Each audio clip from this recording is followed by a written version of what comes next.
Hi there! Details from the biographical records of Jesus of Nazareth and surrounding events correspond to ancient mythology. Skeptics claim that this refutes Christianity. However, comparative lists constructed by non-Christians exclude the differences between early Christianity and ancient mythology. Including the radical differences paints a different picture. Especially glaring is that Krishna was said to have 16,000 wives, while Jesus never married.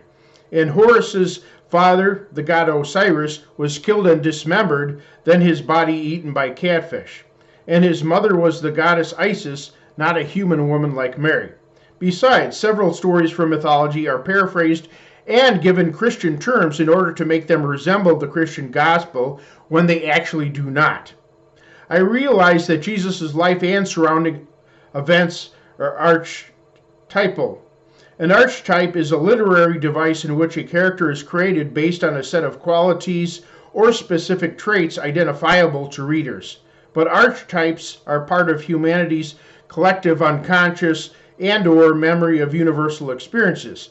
These archetypal characters, and sometimes images or themes, symbolically embody universal meanings and basic human experiences. These modes of thought are apparently present in the subconscious of individuals. So conforming to archetypes makes excellent sense since it fulfills the longing in human hearts and minds. Regardless, Jesus, unlike our other archetypal characters, is the union of those two things, myth and historical representation. Sometimes the objective world and the narrative world touch in synchronicity. Besides, Jesus not only fulfills the hero archetype, he perfects it by bringing it to its ultimate zenith. That is, even surpassing that of superhero by claiming to conquer all death and usher in a new universe. Moreover, Christianity's core foundational elements, being identical to earlier events in mythology, such as a god becoming man, deicide, reanimating, and 12 disciples, is as natural as pagans and Christians both choosing to cuddle with kittens rather than venomous snakes and cacti. History abounded with renowned philosophers who applied their minds to theological profundities, naturally concluding that life could not exist without a creator. The next logical step would be observing that harmoniousness is natural and integral to life. Since an evidentiary creator has been deduced along with natural harmony, yet nature is often embattled, logic says creation degenerated from the creator's plan. Degeneration then requires regeneration, reconnecting with what has been degenerated, and we must include both parties reconnecting. Since creator and creation were disconnected, an advocate, both man and God, is the most logical conclusion. If the advocate was less than man, such as a lizard, he could not understand how to rectify the broken situation. If the advocate was more than man, such as the colossal winged being made of titanium steel, he would be incomprehensible and would not share the human experience. For this advocate to be both God and human, he must be born of a virgin woman, since males cannot bear children, and the other party must be God. A man blasting his seed skyward towards a heavenly female god is unreasonable, but a male god could sensibly send down miraculous seed. This man god had to be male, since women did not take leadership roles.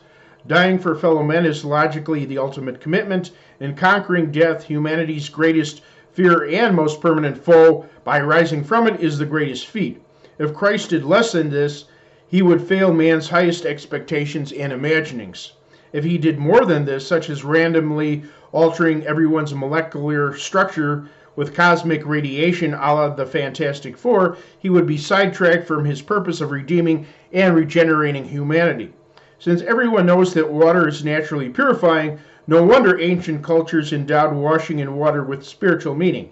God choosing to make Christian baptism spiritually empowering would flow from natural human yearnings, making a mental connection between physical and spiritual cleansing. Throughout history, the number 12 has dominated human thinking.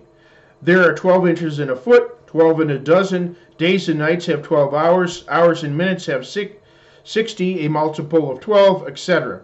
Having 12 disciples naturally avoided endless argument over how many disciples there should be. Thirdly, the most important and indispensable component of Christianity is love. It is considered so important that Christians are supposed to love God with every fiber of their being and love their neighbors. Without love, Christian scripture says, you are nothing.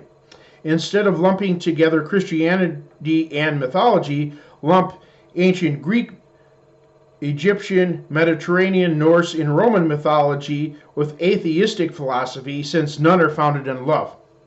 Christ is so universally recognized as a historical figure, your numbers are based on his birth, which were slightly altered via changes between the Gregorian and Julian calendars. In sharp contrast, other characters' accounts are universally understood as non-historical. Most significantly, Jesus has detailed genealogies. Matthew 1:1-17, presumably the ancestry of stepfather Joseph, and Luke 3:23-38, presumably the record of Mother Mary's ancestry. Fictional characters do not have such ancestral records. To recapitulate, A, excluding what is dissimilar between Christianity and paganism paints a false picture. B, a fulfillment of expected archetypes and logical domino effect beg the same scenario as historical Christianity. C, the all-important concept of love makes Christianity unique. And D, Christ is clearly historical while the pagan stories are clearly myths. Finally, although paganism predated Christianity, it itself is predated and trumped by God, who created the human brain from which paganism sprung. So this desperate attempt to debunk Christianity fails completely. Stay tuned for upcoming videos.